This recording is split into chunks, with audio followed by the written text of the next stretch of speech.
Hello dear student, I am Rakesh, lecturer and motivational speaker. स्वागत करता हूं आपके अपने चैनल स्पेशल साइंस में। पहले वीडियो में हम लोगों ने कार्बोहाइड्रेट्स के बारे में पढ़ा कि वो किन किन तत्वों से मिलकर बना होता है, उसका अनुपात क्या होता है, उसका फार्मूला क्या होता है, ये सारी चीजें हम लोगों ने फिनिश की और फार्मूले तीन तरह से क्लियर किया गया। अनुपात भी याद रख लीजिएगा। उसके भागों के बारे में हमने सीख रखा था, जान रखा था, क्या क्या श्रेणियां हमने बता रखी थी कि श्रेणियों में होता है मोनोसैकेराइड, डाइसैकेराइड, ट्राइसैकेराइड या पॉलीसैकेराइड बोलते हैं। अब मोनो का मतलब भी बताया गया था कि मोनो का मतलब एक होता है, डाई का मतलब दो होता है, पॉली का मतलब बहुत सारी होती हैं। इन सभी बातों के ऊपर डिस्कशन किया था। पहला वीडियो था, थोड़ा सा नॉइस प्रॉब्लम उसमें थी, बच्चों की इधर उधर की घर के आसपास काम हो रहे थे, उसका बहुत ज्यादा नॉइस प्रॉब्लम था, बट उसको मैनेज किया गया किसी तरह से, है ना। तो आई होप कि आपने उसको एंजॉय किया होगा। अगर आपने नहीं देखा है तो मैंने डिस्क्रिप्शन में मैं आपको लिंक दे दूंगा, आप देख लीजिएगा। जब तक डिस्कशन चल रहा है तब तक आप लोग आप लोगों के पास जितना बड़ा बेस है उन बेस पे अपने शेयर कर दीजिए, जिससे आपके साथ साथ आपके दोस्तों को भी हमारी वीडियो प्रोवाइड हो सके और आपके शेयर करने से मेरी साइंस फैमिली थोड़ी बड़ी हो सके। तो आइए बिना देर किए हुए स्टार्ट करते हैं कार्बोहाइड्रेट्स का दूसरा और तीसरा पार्ट, जो एक वीडियो में क्लियर किया जाएगा और बहुत बेहतर ढंग से क्लियर किया जाएगा। यहां से बहुत सारी पॉइंट बहुत स्टेबल है, बहुत एग्जाम में पूछ जाते हैं। तो आइए स्टार्ट करते हैं। पहला हम लोगों ने मोनो क्लियर कर लिया था। मोनो का मतलब बताया गया था कि एक होता है, स्वाद में मीठे होते हैं, घुलनशील होते हैं, अल्कोहल में और ऑयल सब्सटेंस में यह अघुलनशील होते हैं। सेम आप समझिए, मोनोसैकेराइड से ही मिलकर डाइसैकेराइड बना होता है। डाई का मतलब दो, क्लियर हुआ। मोनो का मतलब एक बताया गया और डाई का मतलब दो बताया गया। इस बात को बिल्कुल क्लियर रखिएगा कि डाई का मतलब होता है दो, और मैंने वही मेंशन भी किया है क्या, डाइसैकेराइड का मतलब 2 से 10 मोनोसैकेराइड अणुओं से मिलकर बने होते हैं। अब भाई जब मोनोसैकेराइड से ही मिलकर बने हैं तो मोनोसैकेराइड तो छोटी थी, स्वाद में मीठी थी, जल में घुलनशील थी, तो सारी चीजें तो इसके अंदर भी आ गई। अर्थात मोनोसैकेराइड अगर हम क्लियर कर लें तो डाइसैकेराइड अपने आप क्लियर हो जाएगा। बातें क्लियर हो रही हैं कि अगर हम मोनोसैकेराइड क्लियर किए हैं कि भाई मोनोसैकेराइड, मोनो मतलब एक, जल में घुलनशील वगैरह, स्वाद में मीठे होते हैं, ग्लूकोज फ्रुक्टोज उसका वो था एग्जाम्पल था। तो वही अगर हम डाइसैकेराइड की बात करें तो ये 2 से 10 मोनोसैकेराइड अणुओं से ही मिलकर बना होता है। तो कैसा होगा भाई? अरे यार तभी तो स्वाद में मीठा होगा, जल में घुलनशील होगा, छोटा होगा, यही तो होगा। अर्थात क्लियर कर लीजिए, यह 2 से 10 मोनोसैकेराइड अणुओं से मिलकर बने होते हैं। मैंने पहले मेंशन कर रखा है, स्वाद में मीठे होते हैं, जल में घुलनशील होते हैं और छोटे होते हैं, सेम एज मोनोसैकेराइड की तरह। हाँ, लेकिन एक बात बताइए, मोनोसैकेराइड तो भी मीठा था, लेकिन ये मोनोसैकेराइड से भी ज्यादा मीठे, क्योंकि 2 से 10 अणुओं से मिलकर बने होते हैं।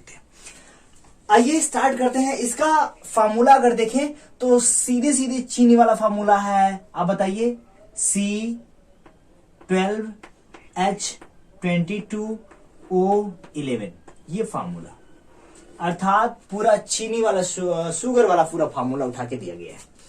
सेम टू सेम C12H22O11, यह चीनी का सूत्र होता है, सेम एज ए किसका ये फार्मूला है, डाइसैकेराइड। तो भाई ये मोनोसैकेराइड से मीठे, ज्यादा मीठे होते हैं।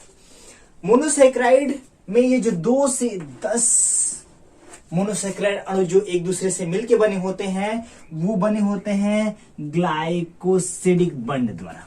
बंध द्वारा, कौन से बंध द्वारा, ये इंपॉर्टेंट है, इस बात को एकदम याद रखिएगा कि ग्लाइकोसिडिक बंध द्वारा जो 2 से 10 मोनोसैकेराइड अणु जो जुड़े होते हैं वो कौन से बंध द्वारा, तो ग्लाइकोसिडिक बंध द्वारा जुड़े होते हैं। फॉर्मूला क्लियर हुआ। एग्जाम्पल, एकदम मेन टॉपिक पे आ जाते हैं। इसका एग्जाम्पल जो है, 3 इसके इंपॉर्टेंट एग्जाम्पल है, वो है लैक्टोज, सुक्रोज और माल्टोज। इसके बारे में डिबेट करते हैं, फिर ओलिगोसैकेराइड के ऊपर डिस्कशन करते हैं। तो क्लियर करके रखिएगा, क्या लैक्टोज जो होता है, लैक्टोज मिल्क की एक शर्करा है। मिल्क मतलब दूध में उपस्थित होता है, ज्यादातर उसकी मात्रा दूध में पाई जाती है। तो दूध से कौन कौन से क्वेश्चन पुटअप किए जाते हैं, पूछे जाते हैं, उसके बारे में थोड़ा सा आइए दूध के ऊपर डिस्कशन करते हैं। जितनी भी पॉइंट मेंशन की गई हैं वो one of the most important है मिल्क से। इस बात को बिल्कुल ध्यान रखिएगा। मिल्क अर्थात दुग्ध के बारे में अगर थोड़ा सा डिबेट करें, डिस्कशन करें, तो मिल्क में जो प्रोटीन की मात्रा होती है वह 3.3 होती है। हम लोग किसके बारे में बात कर रहे हैं, मेन थीम हमारी क्या है, तो डाइसैकेराइड है सर, जो मोनोसैकेराइड के 2 से 10 अणुओं से मिलकर बनी होती है और जो अणु एक दूसरे जुड़े होते हैं ग्लाइकोसिडिक बंध द्वारा जुड़े होते हैं। इसके 3 एग्जाम्पल है, वो लैक्टोज है, सुक्रोज है, माल्टोज है। लैक्टोज के ऊपर बात करते हैं, यह मिल्क शुगर कहलाता है, यह मिल्क में ज्यादातर उपस्थित होता है। और मिल्क के ऊपर कौन कौन सा क्वेश्चन पूछा जाता है वो मैं आपको पुट अप करवा रहा हूं। यहाँ पे आप थोड़ा सा जूम करके या स्क्रीनशॉट लेके जूम करके फिर से स्क्रीनशॉट ले लीजिएगा, पूरा यह मिल्क वाला कंडीशन आ जाएगा, आप मेंशन कर लीजिएगा। दुग्ध में प्रोटीन जो होता है 3.3% होता है। कितना परसेंट, 3.3%। दूध का जो सफेद रंग होता है वह केसीन के कारण होता है। किसके कारण बाबू, केसीन नामक एक प्रोटीन होता है, उसके कारण जो दूध का सफेद रंग होता है वो केसीन। अगर आप इसके बारे में जान जाते हैं तो किसी को भैया स्टैंड अप कर सकते हैं कि अगर इतना पॉइंट दूध से मिल्क से आ गया तो किसी के नॉलेज को हिला डुला सकते हैं, है ना, बेहतर अपना परफॉर्मेंस, अपने कॉन्फिडेंस लेवल को बूस्ट अप कर सकते हैं। तो सफेद दूध किसी कारण होता है, केसीन के कारण होता है। दूध का जो पीला रंग होता है, जब भाई स्टार्टिंग में जब मिल्क प्रोवाइड होता है तो उसमें ज्यादा मिल्क का जो कलर होता है व्हाइट नहीं बल्कि हल्का येलो कलर का होता है, वो किसी कारण होता है, कैरोटीन के कारण होता है। कैरोटीन भी एक नामक प्रोटीन है। दूध का जो हल्का मीठापन होता है वह लैक्टोज के कारण होता है, कारण दूध मीठा लगता है। दूध का जो खट्टापन होता है, अरे भैया दूध से जब दही बनता है तो खट्टा हो जाता है ना, तो वो किसी कारण होता है, लैक्टिक अम्ल के कारण दूध खट्टा हो जाता है, दूध से दही बन जाती है। या दूध कभी कभी खराब हो जाता है तभी इसमें लैक्टोबैसिलस नामक एक जीवाणु पाए जाते हैं, तो लैक्टिक एसिड के कारण ऐसा हो जाता है। पाश्चुरीकरण क्या होता है, इस बात को बहुत इंपॉर्टेंट, मस्ट इंपॉर्टेंट करके नोट करिएगा कि पाश्चुरीकरण लुईस पाश्चर नामक वैज्ञानिक ने जीवाणुओं को दूध से समाप्त करने में एक प्रक्रिया की खोज की और उसी प्रक्रिया को कहते हैं लुईस पाश्चुरीकरण। पाश्चुरीकरण का तात्पर्य समझिए कि दूध को या किसी भी लिक्विड फॉर्म को कुछ फिक्स्ड हीट पे टेम्परेचर पे गर्म किया जाए और पुनः फिर ठंडा किया जाए। तो पाश्चुरीकरण में क्या होता है कि 62.8 डिग्री सेंटीग्रेड, नोट कर लिएगा कि 62.8 डिग्री सेंटीग्रेड पर 30 मिनट तक उसको गर्म किया जाता है और उसके बाद कितने ठंडा कितना किया जाता है, 8 डिग्री सेंटीग्रेड पे लगभग 5 मिनट के आसपास ठंडा किया जाता है। इस बात को बिल्कुल ध्यान रखिएगा। कितना बाबू, एक बार फिर से 62.8 डिग्री सेंटीग्रेड पर गर्म किया जाए आधे घंटे और क्या 8 डिग्री सेंटीग्रेड पर ठंडा किया जाए 5 मिनट के आसपास। इससे क्या होता है कि जो दुग्ध में उपस्थित जीवाणु होते हैं वो खत्म हो जाते हैं, मर जाते हैं, जिससे दूध को सेफ रखा जाता है और सेफ रखने की प्रक्रिया ही कहलाती है पाश्चुरीकरण। आई होप कि आप क्लियर होंगे। दूध में जो जल होता है वो 87% के आसपास होता है और वहीं वसा जो होती है 3.8% के आसपास होती है। तो इतना क्वेश्चन दुग्ध से बनने की संभावना होती है, इसमें से कोई भी पॉइंट उठा के देगा। आप एक चार्ट की तरह बना लेंगे ना, दूध को बीच में रख के पूरी तरह से चार्ट की तरह सजा देंगे तो सारी चीजें दिमाग में फिक्स्ड और सेटअप रहेंगी। आगे बढ़ते हैं दूसरे एग्जाम्पल के ऊपर। आई होप कि ये क्लियर हुआ होगा। सुक्रोज की बात करते हैं। सुक्रोज जो होता है वो गन्ने और चुकंदर का शुगर कहलाता है, अर्थात ये शर्करा कहलाता है। किसमें पाया जाता है, गन्ने में पाया जाता है और बाबू चुकंदर में पाया जाता है।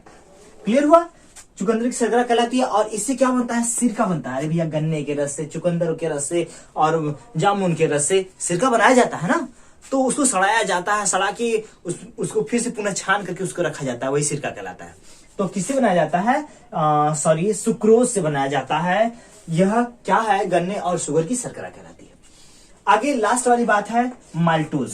माल्टोज इससे क्या बनता है, इससे वाइन बनता है। वाइन मतलब यार दारू वाली पीने वाली बात है, मतलब कि जो शराब बनता है, शराब की कई जो होती हैं फैक्ट्रियां, कंपनियां, कई प्रकार के होते हैं अल्कोहल, तो वाइन्स एक अलग प्रकार की अल्कोहल में आती है। तो इससे क्या बनता है, अल्कोहल का एक टाइप्स है वाइन, वो बनता है। अगर हम देखें तो किसे बन रहा है, माल्टोज से बन रहा है। माल्टोज से वाइन बन रहा है। अगर हम वाइन में या दूसरे शराब में अल्कोहल की यूनिटी देखें, मात्रा देखें, तो क्या होता है, ये क्वेश्चन पुटअप किया जाता है, वेरी वेरी इंपॉर्टेंट है, इस बात को ध्यान रखिएगा। देसी वाले में, देसी दारू जो एकदम पीते हैं तुरंत चढ़ती है तुरंत उतरती है। चढ़ती तो बहुत तेजी से है लेकिन उतरने में टाइम लगता है। लोग कहते हैं तुरंत उतरती है, लेकिन पता नहीं, अब पीने के बाद तो लोग दूसरा होश हवास में हो जाते हैं, क्या बताया जाए। तो देसी में सबसे ज्यादा अल्कोहल की मात्रा होती है 56%। इस बात को बिल्कुल ध्यान रखिएगा दिमाग में बैठा के, इसीलिए बहुत तगड़ा चढ़ती है। और उसके बाद हाथी खरीद देंगे, घोड़ा खरीद देंगे, जो कर दीजिए वो कर देंगे, हाँ। उतरने के बाद खेल खत्म। देसी में अल्कोहल की मात्रा कितनी? 56%। वहीं देखें रम में, तो रम में 55% होती है। विस्की में देखें तो 42% होती है। बियर में 7 से 8% होती है और वटका में 45% के आसपास होती है। इस बात को एकदम मेंशन कर लीजिएगा, दिमाग में बैठा लीजिएगा कि कौन से दारू में, कौन से ड्रिंक में कितना अल्कोहल पाया जाता है। इस बात को बिल्कुल क्लियर करके रखिएगा। तो इतना डिस्कशन था किसके ऊपर बाबू? डाइसैकेराइड के ऊपर। अब स्टार्ट करते हैं लास्ट कौन है? पॉलीसैकेराइड। मोनोसैकेराइड के बारे में हम लोग पढ़ चुके हैं। डाइसैकेराइड क्लियर हो गया। अब लास्ट है पॉलीसैकेराइड। पृथ्वी पर अधिकांश जो कार्बोहाइड्रेट्स होते हैं, मैंने यहाँ पे मेंशन भी कर दिया है कि जो अधिकतर जो कार्बोहाइड्रेट्स के प्रकार होते हैं वो पृथ्वी पे ज्यादातर किस रूप में पाए जाते हैं? वो पॉलीसैकेराइड के रूप में पाए जाते हैं, अर्थात तीसरे रूप में पाए जाते हैं। अगर हम इसके बारे में थोड़ा सा डिस्कशन डिबेट कर लें तो यह मोनोसैकेराइड के लगभग 100 से 1000 अणुओं के आसपास से मिलकर बने होते हैं। अर्थात मोनोसैकेराइड के बहुत सारे अणु एक दूसरे के साथ मीट करते हैं, मिलते हैं, तो क्या बनता है? पॉलीसैकेराइड बनता है। इसे ग्लाइकॉन्स भी कहते हैं। इस बात को बिल्कुल ध्यान रखिएगा कि यह पृथ्वी पर सबसे अधिकांश पाए जाने वाला कार्बोहाइड्रेट्स है। इसमें 100 से कई हजार के आसपास मोनोसैकेराइड के अणु मिलते हैं, तब पॉलीसैकेराइड बनता है। और इसे एक भाषा में क्या कहते हैं? ग्लाइकॉन्स भी कहते हैं। आगे बढ़े तो इसके जो होते हैं प्रकार, या कह सकते हैं इसकी जो मोस्ट इंपॉर्टेंट एग्जाम्पल है वो है सेलुलोज, स्टार्च और ग्लाइकोजन। अब यहां से ही क्वेश्चन ज्यादातर पुटअप किया जाता है, इस बात को एकदम क्लियर करके रखिएगा। सेलुलोज जो होता है इसे प्राकृतिक रेसे कहते हैं। अर्थात यह प्राकृतिक जो रेसे होते हैं, रेसों में बहुत ज्यादा मात्रा में क्या पाया जाता है? सेलुलोज पाया जाता है। यह सूती वस्त्र का लगभग यह मुख्य घटक कहलाता है। यह मुख्य घटक के रूप में सूती वस्त्रों में पाया जाता है। नेक्स्ट है पौधों व शैवालों की सेल वॉल जो होती है वो किससे बनी होती है? सेलुलोज से बनी होती है। इस बात को ध्यान रखिएगा। और सर्वाधिक मात्रा में यह अंजीर में पाया जाता है। कहां पाया जाता है? अंजीर में यह सर्वाधिक मात्रा में पाया जाता है। कौन भाई? सेलुलोज, जो किसका एक भाग है? पॉलीसैकेराइड का भाग है। सर डिबेट करते हैं स्टार्च के ऊपर। स्टार्च जो होता है पौधे का मुख्य भोजन होता है। मैं आपको थोड़ा सा एग्जांपल के थ्रू समझाता हूं। जब एनिमल्स फूड मटेरियल्स लेता है तो उसमें जो एनर्जी स्टोर होती है वो फैट के रूप में होती है, वसा के रूप में होती है। और वहीं जब पौधे अपना फूड मटेरियल लेते हैं और उनमें ऊर्जा ज्यादा होने लगती है तो वो किस रूप में होती है? तो स्टार्च के रूप में होती है, जिसे हम मंड कहते हैं। बातें क्लियर? अगर पौधे जंतु या हम लोग भोजन करते हैं, जब एनर्जी ज्यादा होने लगती है तो हम लोग मोटे होने लगते हैं भैया। तो वो एनर्जी होती है फैट के रूप में। लोग कहते हैं ना एकदम फैट हो रहा है भैया, मोटे हो रहे हैं। ऐसे ही स्टार्च जो होता है पौधों का मुख्य स्टोर फूड मटेरियल से, जब एनर्जी ज्यादा होने लगती है तो वो स्टार्च के रूप में कन्वर्ट करके अपनी पत्तियों में, अपने सेल्स के पास वो रख लेते हैं। किसके रूप में? स्टार्च के रूप में। तो पौधे का क्या है? यह भोजन है, कह सकते हैं मुख्य भोजन है, जो प्रकाश संश्लेषण द्वारा बनता है तो स्टार्च के रूप में ही बनता है और स्टोर होता है। जब हम कोई चीज खाते हैं तो सबसे पहले स्टार्च का ही डिवीजन होता है हमारे माउथ में। जब आप सूखी रोटी या कह सकते हैं ताजी रोटी खाते हैं तो उसको चबा चबा के जब तोड़ते हैं ना, तो स्टार्च सबसे पहले जो हमारी सलाइवा लार, हमारी जो लार है ना, वो सबसे पहले जो उसमें टाइलिन नामक एंजाइम है, लार में कौन सा एंजाइम? टाइलिन एंजाइम होता है। तो टाइलिन एंजाइम सबसे पहले इसी का पाचन स्टार्ट करता है और इसीलिए रोटी जो होती है हल्की हल्की मीठी लगने लगती है। किसी कारण? स्टार्च के कारण। तो सबसे पहले लार स्टार्च का प्रथम पाचन करती है, प्रारंभ कर देती है। यहां से यह भी समझ सकते हैं आप। जो कैप्सूल होता है, जो हम लोग मेडिसिन लेते हैं, उसके ऊपर जो कवर लगा होता है बाबू, वो किसका बना होता है? सेलुलोज का, स्टार्च का बना होता है। वह आसानी से क्या होता है, जब हमारे इंटेस्टाइन में जाता है, हमारे ब्लड में जाता है, वो किसी लिक्विड फॉर्म में जाता है तो वो आराम से गल जाता है, कन्वर्ट हो जाता है। तो वो क्या होता है? कैप्सूल का जो कवर होता है किसका बना होता है? स्टार्च का बना होता है। लास्ट और सबसे मोस्ट इंपॉर्टेंट एग्जांपल है ग्लाइकोजन। ग्लाइकोजन के बारे में डिस्कशन करते हैं। यह जंतुओं का कार्बोहाइड्रेट्स है, अर्थात जंतु का मुख्य रूप से कार्बोहाइड्रेट्स है, क्योंकि यह शरीर में बहुत अधिक मात्रा में उपस्थित होता है। ग्लाइकोजन जो होता है वह शरीर में संचित ऊर्जा है, अर्थात आप समझिए जब हम फूड मटेरियल लेते हैं तो एनर्जी जो मिलती है वो पहले ग्लूकोज के रूप में होती है, और ग्लूकोज के बाद जब एनर्जी ज्यादा होने लगती है तो आप जानते हैं, अरे यार ग्लूकोज का मतलब कोई चीज मीठी ले रहे हैं, जब मीठी लेने लगते हैं तो जब मिठास हमारे शरीर में बढ़ने लगती है तो कौन सा रोग हो जाता है? शुगर रोग हो जाता है। लेकिन हमारा जो लीवर होता है, हमारा यार जो जिसे कहते हैं, क्या कहते हैं, कलेजा कहते हैं, यकृत कहते हैं, लीवर कहते हैं, है ना। अब आपको चाहे कलेजा समझ में आए, चाहे यकृत आए, चाहे लीवर आए, तीनों में से एक ही सब एक का नाम है।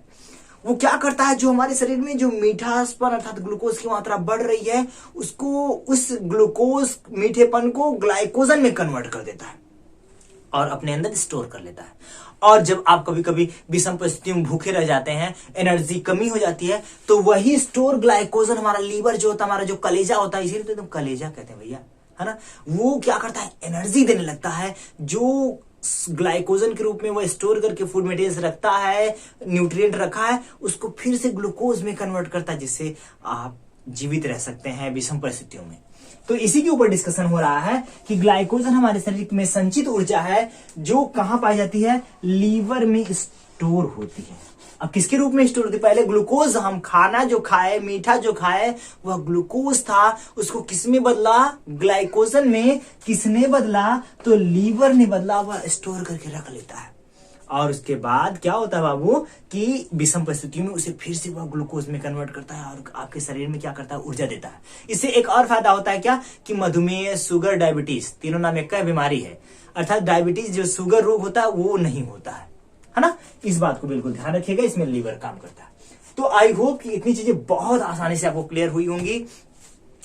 मेरे वीडियो को देखने के लिए और अपने समस्त दोस्तों तक भेजने के लिए आपको बहुत बहुत थैंक यू सो मच, जो आप बेहतरीन ढंग से लगे हुए हैं, पढ़ रहे हैं, आपकी लाइफ के लिए, आपके गोल के लिए, आपकी स्माइल के लिए। बेस्ट ऑफ लक, मुस्कुराते रहिए, पढ़ते रहिए, जबरदस्त मेहनत करिए और टॉप करके दिखाइए।